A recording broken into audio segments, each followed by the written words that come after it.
know, every now and then we all get what many of us call the blues. We feel sad or depressed because we're going through something that's emotionally difficult or just emotionally painful.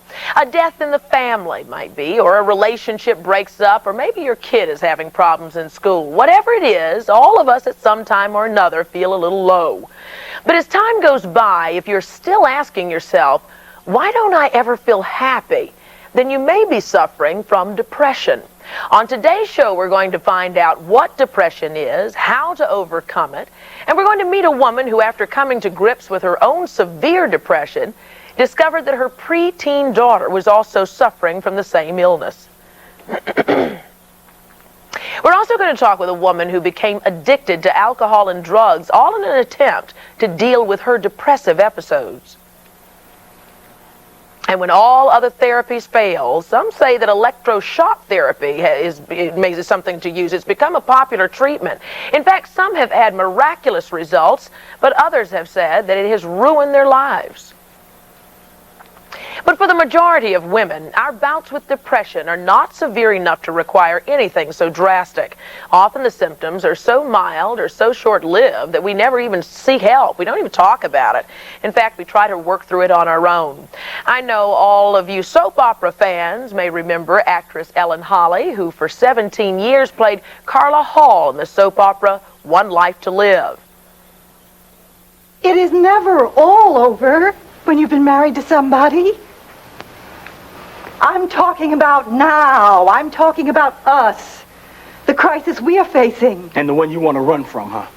Well, let me tell you something. If the situation were reversed, I wouldn't be jumping ship. I can't help it.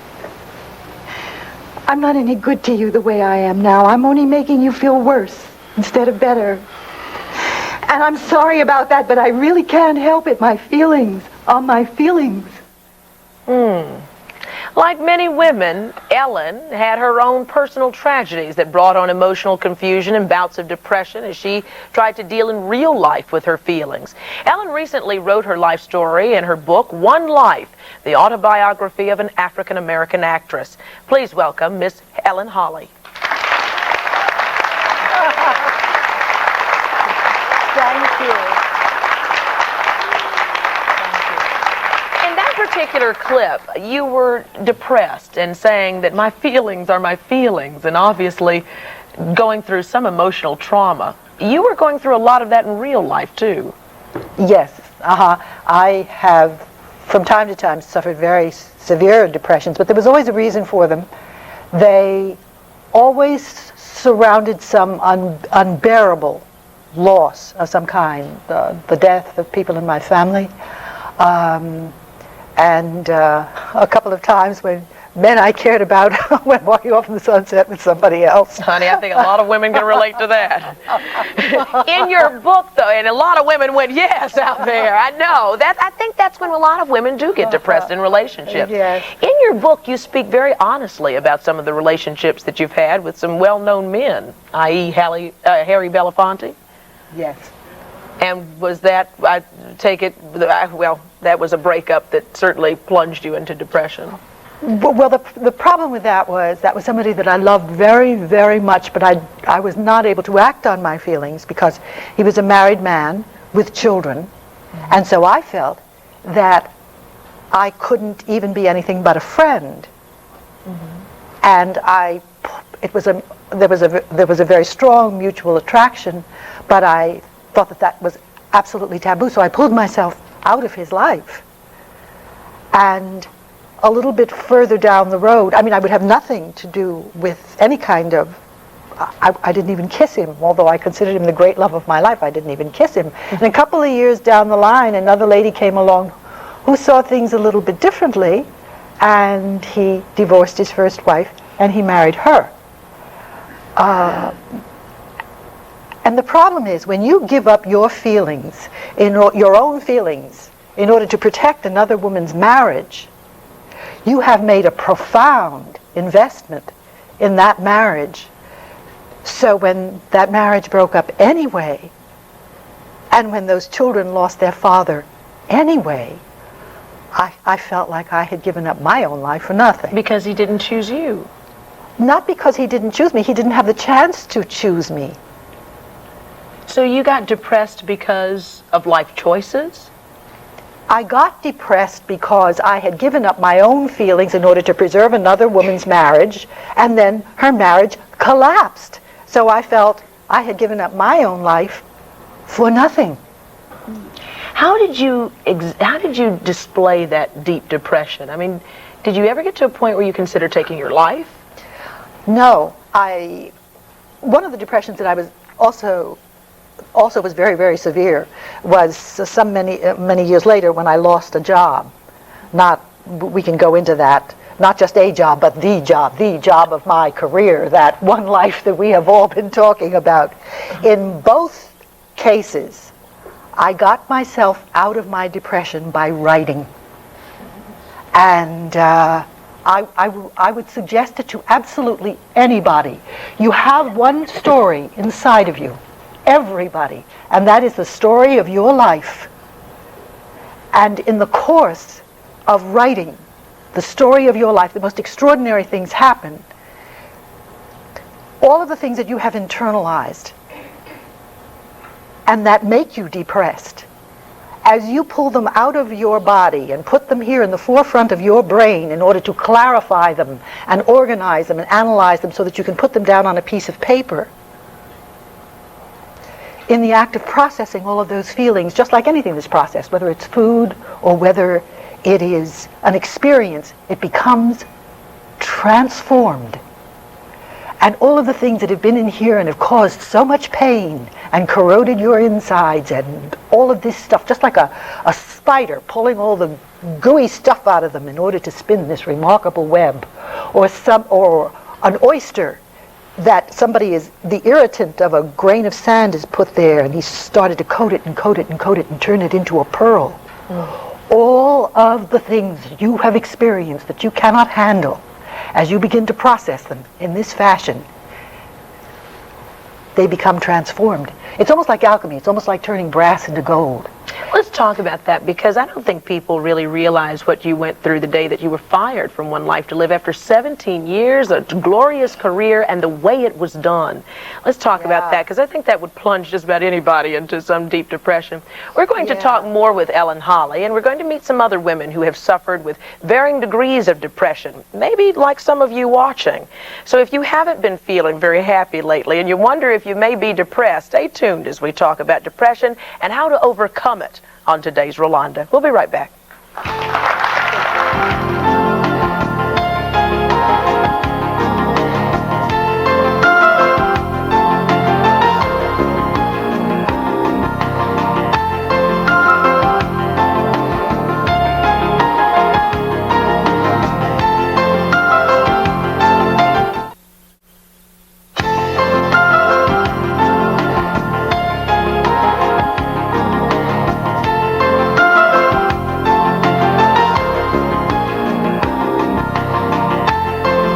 Wow. I mean, how many times have you said, gosh, I just don't feel good today, and I don't understand why I'm not feeling so happy? I think all of us go through days when we feel bouts of depression, some more than others.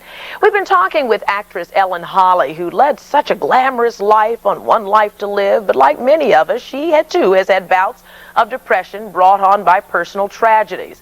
One was a breakup, well, not even a breakup, losing a love to another woman who happened to be Harry Belafonte. So that certainly was a lot of publicity probably you had to deal with too. And also the loss of a job on One Life to Live after 17 years.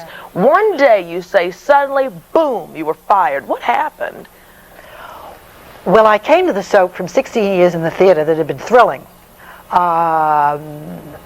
I made my Broadway debut opposite Barry Sullivan, and Lee Strasberg and Elia Kazan had chosen me for Actors Studio. I was Joe Papp's favorite actress in those years and did half of the women in the Shakespearean canon. But the theater does not pay, so it was financially terrifying. So when the soap came along after 16 years of struggle in the theater, it seemed like an absolute miracle. And we were the first blacks. We stepped into the first black roles that had ever been created in the history of daytime television. So we were signed to the contracts that were only a year because everybody expected it to self-destruct it went through the roof. And the public, God bless the public, they so warmly embraced the characters that we lasted for 17 years. And by the time 17 years came around, Lillian Heyman, the magnificent Tony Award-winning actress who was my mother, and I looked around, and we were the only originals on the show. And all out there in soap opera land, originals are kept to the grave. Fran Heflin, Connie Ford, Emily McLaughlin, John Berardino, they all originals die on their shows. So Lillian and I got ourselves all set to be there till the grave. And then I had just felt financially strong enough to adopt a child. I wanted to adopt a little girl. And then so I got myself all set for this wonderful life and this daughter I was going to have. And this new producer came on the show, called me up to the office, and with no frills whatsoever said to me, "When your contract's up, I'm dropping you. You're just not worth it to me." And I was finished. My last day of work, I went out with armfuls of flowers, all from my fellow actors. The people that I had worked for didn't even say goodbye. That was the end of it, just when your contract's up, you're finished, and out the door. So I went home and went into a depression that was so severe, it was just next to being a corpse.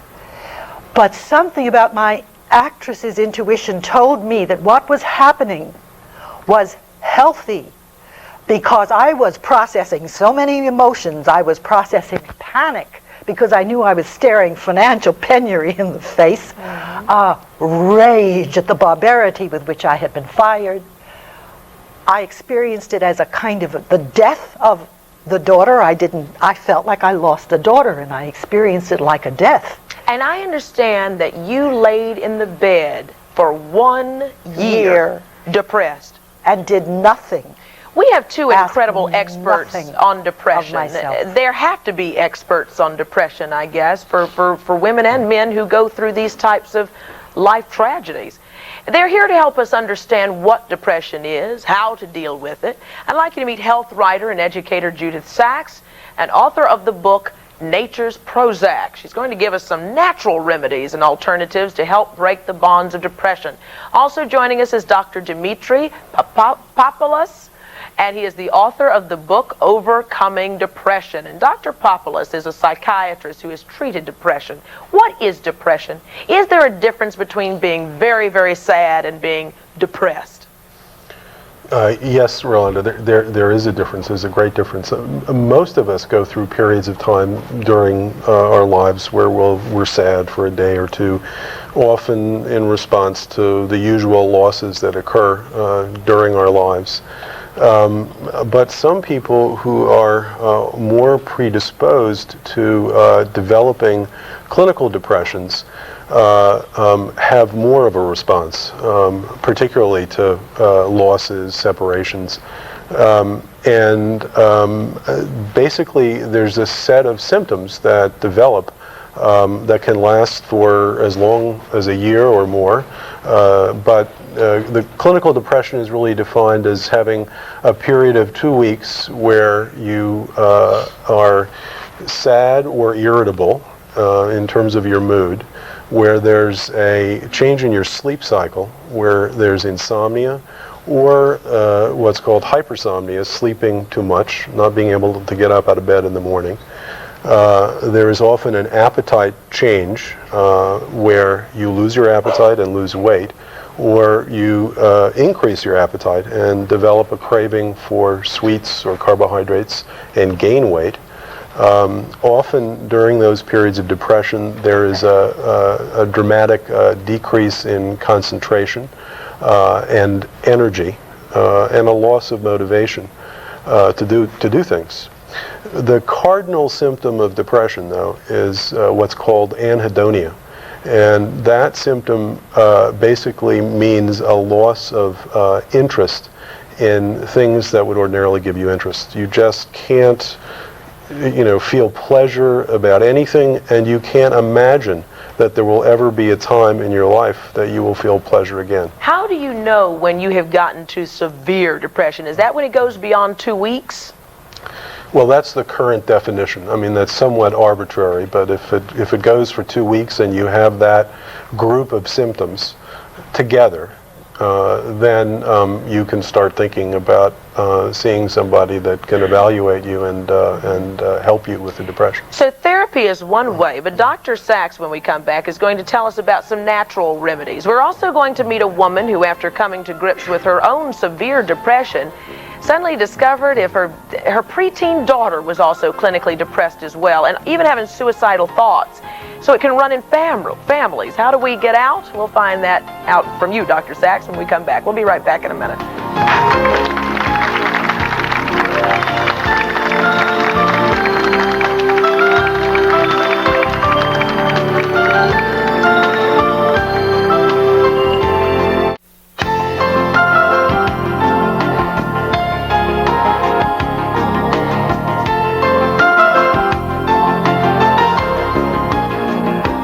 Talking with women today about depression, what it is, how to overcome it, and signals to look out for in case you too are suffering from it.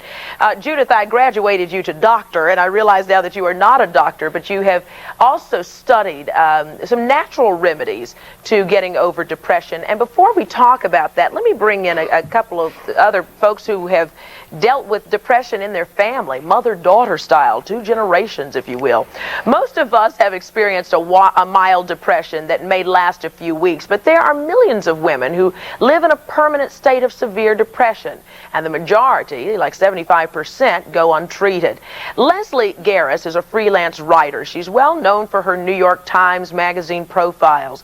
Leslie had struggled for years with clinical depression when then she discovered that her youngest daughter, Kat, then only 11 years old, was also suffering from the same disease. Tell me how you discovered that you were suffering from, how did you know it was severe depression? At what point did you know this is real trouble?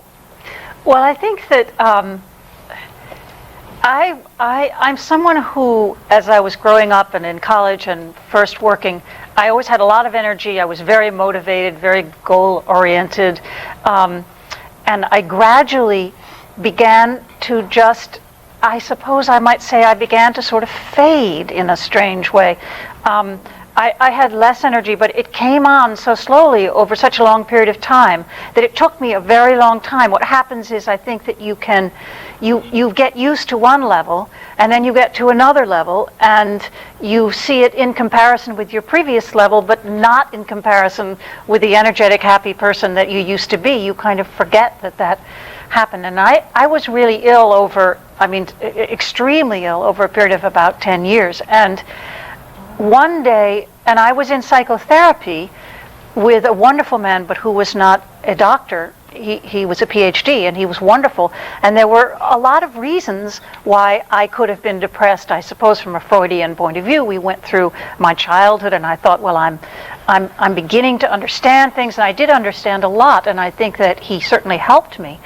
But he didn't cure me, and I was getting deeper and deeper and deeper into it. And I was standing in the kitchen one day, and my son Alex, who's here today, was probably maybe 13 or something. And I said to him, I felt happy. About a half an hour ago, I had a moment where I really felt good. And he said, Mom, most people feel good, and maybe they have moments where they feel bad, and I think you're much sicker than you realize, and I think you really have to go see another doctor. And it was a funny thing because I'd sort of known it, but it snapped something in me. And how did you raise children being depressed for 10 years? Well, I think that I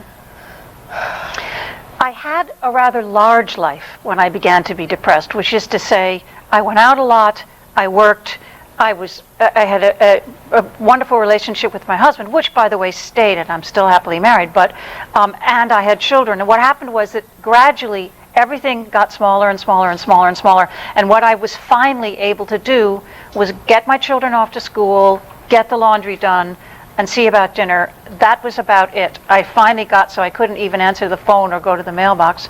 But for some reason or other, and I think that it's something to do with women, you have this instinct. I mean, I felt like a lioness or something, where no matter what happens, I mean, I would die for my children, I think. I think most of us who have children feel that way. And I think you get to a point where you are almost there, but you still do the kids. And I can't explain it except that it was instinct or something. Kat, it passed on to you, and when we come back, I want to talk with you about how you dealt with depression. You were only 11 years old, and here you'd watched your mother go through depression probably most of your life. And the next thing you know, you're the one also severely depressed. We're also going to meet a woman who became addicted to speed and alcohol just to self-medicate her chronic depressive episodes. And also, how do you get out of it naturally? We'll be right back in a minute.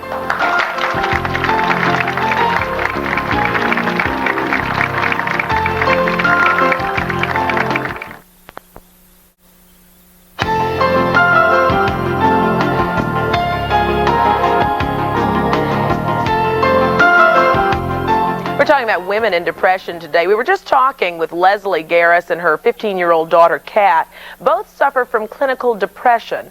And Leslie talked about how at 11 years old, Kat was it diagnosed or started to recognize the severe depression? Kat, what were you doing at 11? Because most kids, we think about 11-year-olds running around, playing with dolls, all the things that childhood brings. How did depression set into you? Well, I think as Mom said, it came like slowly, and then at one point, I just think like if I'd see like all those movies and everything where all those kids are always playing and laughing and it would just be like I would like almost cry to seeing it. Like that's not what life is like, It's like I just knew it like wasn't normal. I just couldn't experience any of that. I would think that'd be real tough to be 11 years old, going to school depressed, coming home depressed. A lot of people say, oh, you just have an attitude, get over it. Did they pick on you, try to say, get out of that depression, shake it? Kids aren't supposed to be depressed. Did people understand what you were going through? Well, I don't think even I did. So I don't people never even got the chance to do that. I was just like, this is how I'm living. I didn't, so people never did stuff like that. I would just go to school, act normal, how I thought was normal. But looking back on it, I can't really remember much. My mind has blocked it out. But I remember one time the class is supposed to do these shape poems, this cute little 6th grade thing. And everybody, it was around Christmas time, and everybody did them of angels and everything. And I'm so happy because it's Christmas and all that stuff. And so what I had done actually was a tombstone. A tombstone? Oh, Mom, I bet you knew there were problems then. I remember standing up, and everybody sort of laughed it off. And, but I got up and I did mine on a tombstone. Remember my teacher sort of looked down a bit and then looked up with a smile on her face. It was like I think from people I think my teacher knew that something was wrong, and my mom, it was I don't know, maybe a state of denial or something. But so how are you guys dealing with it now? What do you do to get over severe depression? Well, Kat went into a hospital. yeah, She was hospitalized for 4 months at Columbia Presbyterian. And what did they do? well, the first hospital, Columbia, it was one of those. It was a state hospital, and I was the only kid on the ward. I was 11 years old, going into this psychiatric hospital. Wow. And it was one of the places where you had to get special privileges to go outside. It was in the city, so, and it was just one floor, and so I would just hang out. Everybody would smoke. I didn't smoke then. And sit around, smoke, play cards, watch TV, and then now and then go to the psychiatrist and have counseling. It was, I don't know. I felt very enclosed. Are you still dealing with depression now, or is this something you get over or get out of? Well, it's not something get out of. That sounds like this quick action thing. You're just jumping out. It's a slow process. I mean, it was for me. I didn't want to be cured. I wanted to be sad because it was my home. I was familiar with it. I didn't want to be happy because if I was happy, I get out of the hospital and face pressures of life, and then I had this whole philosophy that life was hell and like. But that was your depression thinking and But now that I'm out of it, I realize like sometimes if I just feel sad, as any normal person would, I think, am I getting back into depression? I don't want to, you know. So what I hear you saying is sometimes even going to a hospital, whatever it is getting that therapy, getting clinical analysis, trying to work through understanding what you're going through. Is that what I hear you saying? Mm-hmm. Okay. There are also some natural remedies. Judith, we're going to get to you when we come back about the natural remedies for people at home who may be suffering from depression. When many women cannot find help for their depression, they self-medicate. Coming up, we're going to meet a woman who became addicted to speed and alcohol just to get over her chronic depression. We'll be right back in a minute.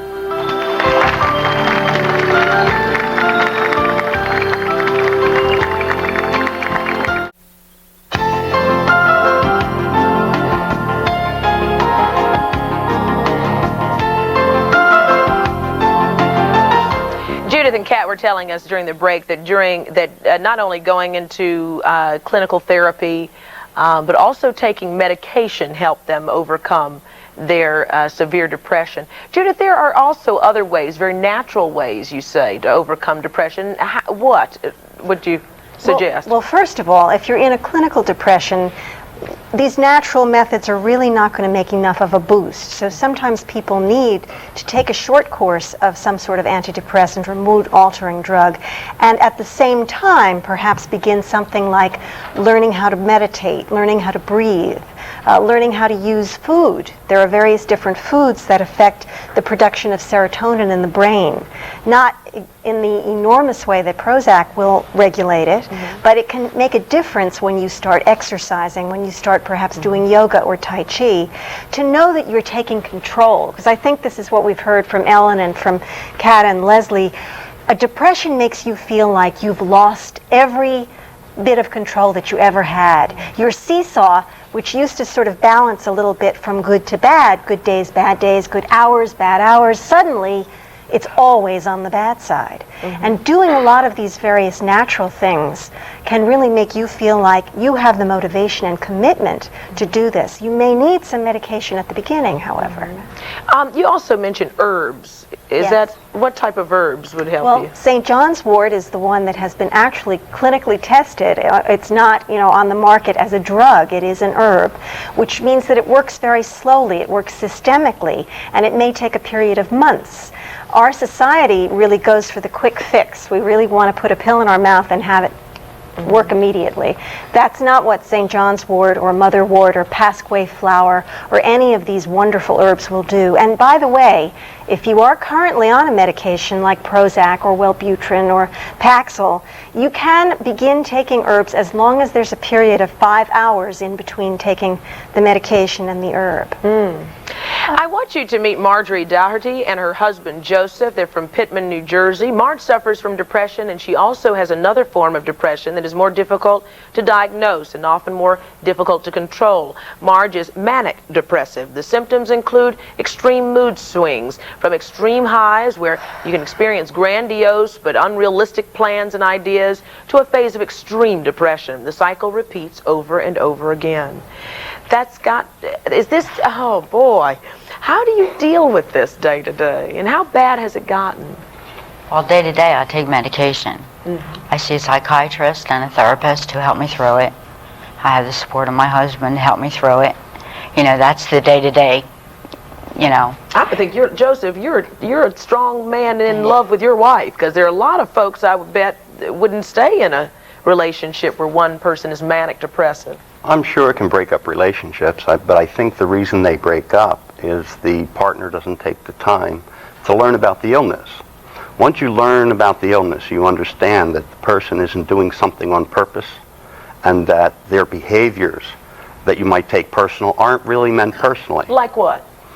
My wife, when she begins to become manic, her language will become aggressive.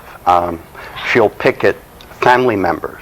What a manic depressive will do is usually pick at the people they care about the most, because they're safe. She knows I love her. So it's safe to pick at me. It's not a thought process. It's just happened. She's not going to go outside the house and attack other people verbally. But it's very easy to do it to me. It's a safe ground. I had to learn not to respond to that. So it's aggressive behavior, not necessarily being sad, but sometimes more aggression that's depression? In mania, her behavior would be aggressive. Throwing bureaus. Throwing down a what? second floor step. A bureau, lifting Throwing a bureau. a bureau down the second floor? Yeah. Well, what happens is your head gets filled up so much with, when you get manic, your thoughts race real fast. I mean, your thinking is so fast and your actions are so fast that you have no control over it.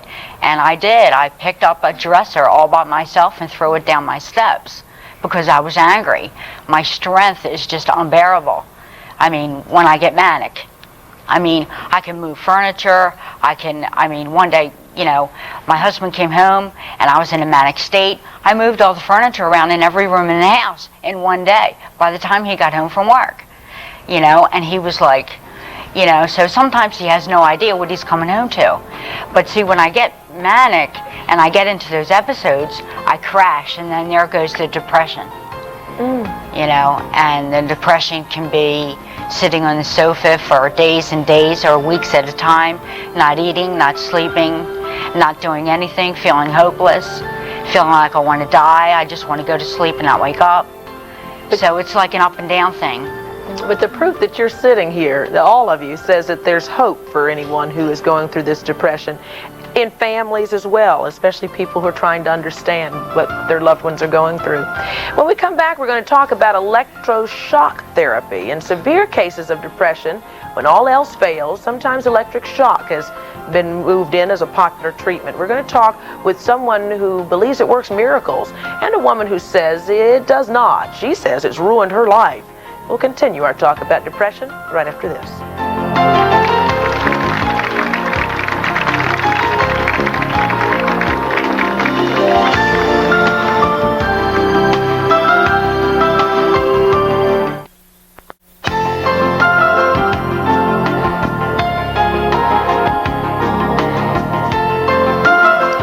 Was saying before she realized she was a manic depressive that she was trying to take things on her own, self-medicating to try to deal with her bouts of depression. What were you doing, Marge? I mean, you were doing alcohol and speed, is that right? Right. I was at a very young age. I started having the racing thoughts and the behavior and stuff, and I didn't know what to do, and I couldn't talk to no one about it at the time. I had no idea what was going on. So I would drink. I would drink alcohol to bring me down from the mania so it would stop. When I got depressed, I started doing speed to get me out of the depression so I would feel happy, so I would feel, able to do things and hang out with my friends and have energy and all that. And that went on for 17 years. I did that. That's amazing. And I went to rehab.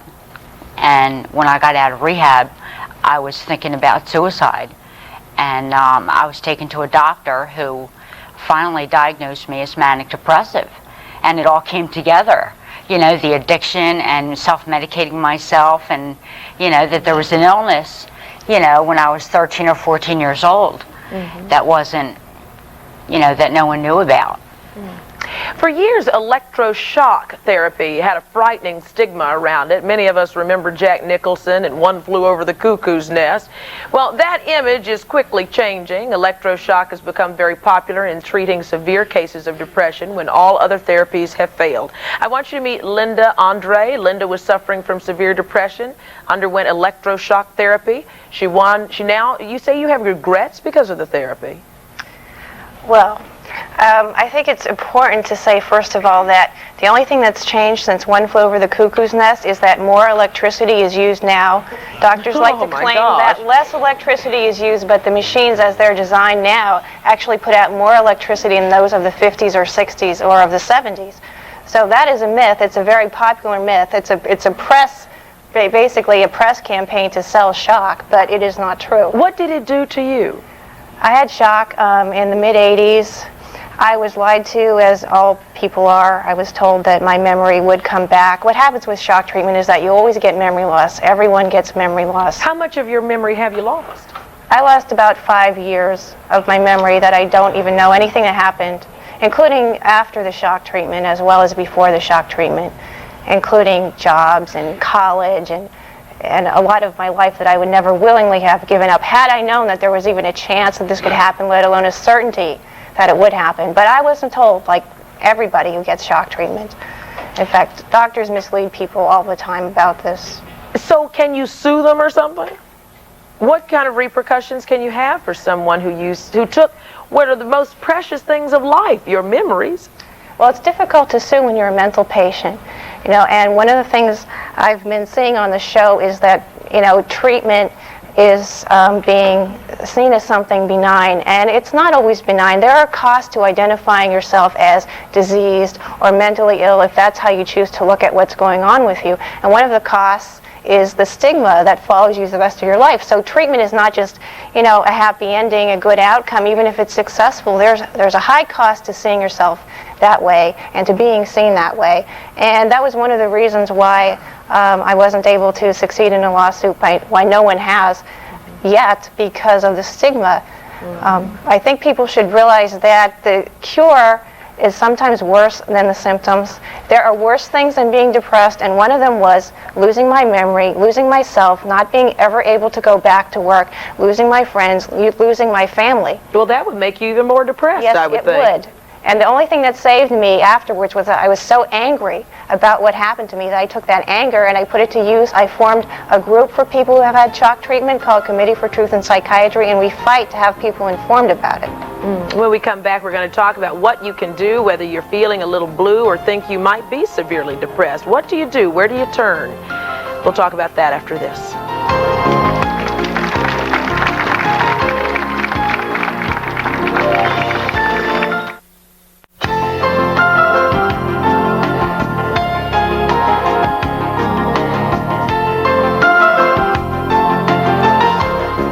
In the audience who says if you're a woman suffering from depression, you are not alone. Tell me.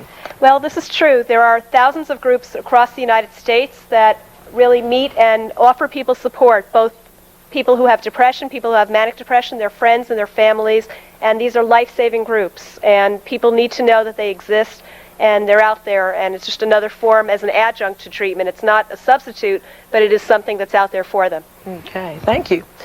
Doc, we were talking about that electroshock, and a lot of people got very afraid of that. What would you say to balance what our last guest just said about it stealing your memory, it making you perhaps more depressed than you were to start out with? I'd actually like two comments about what's been said, but in answer to that, there are people who have catastrophic responses. There's no question about that.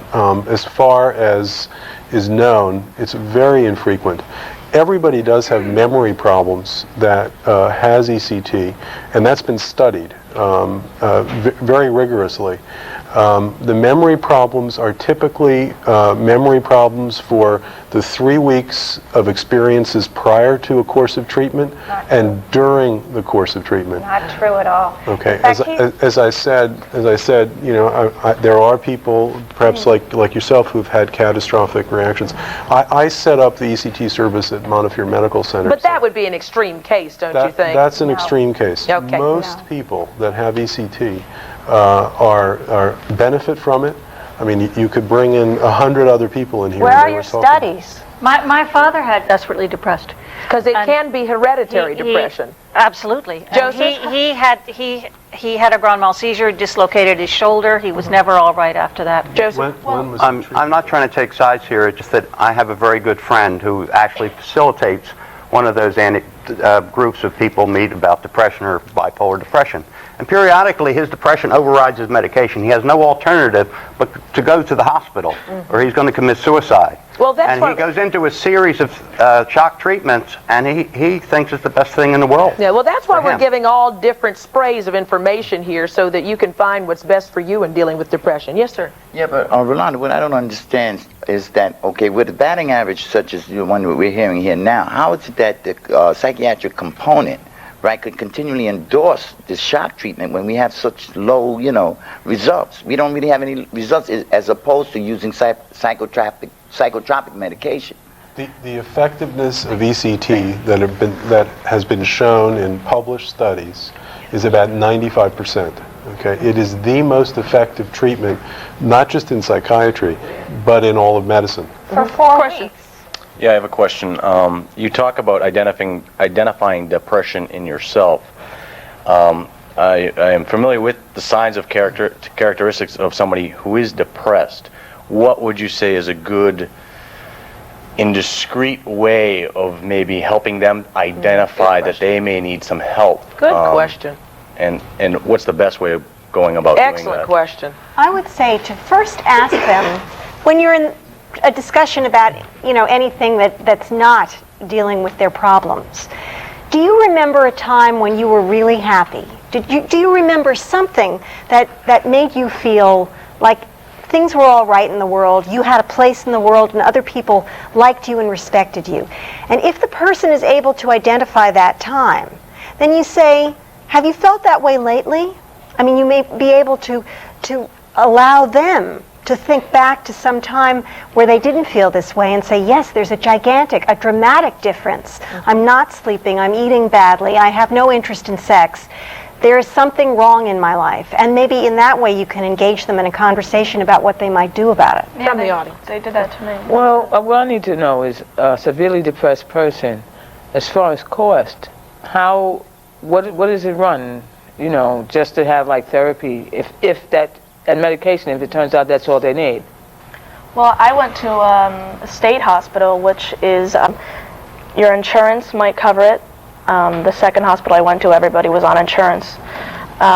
Sometimes it's not very reliable, like some people had to leave because their insurance ran out. But there are sources that you can go to when you have no money, because everybody gets depressed and everybody can get help. I mean, there are ways that you can do it. Some things are really costly, but some aren't, though. Okay, we'll be back in a minute. You made your point. You did.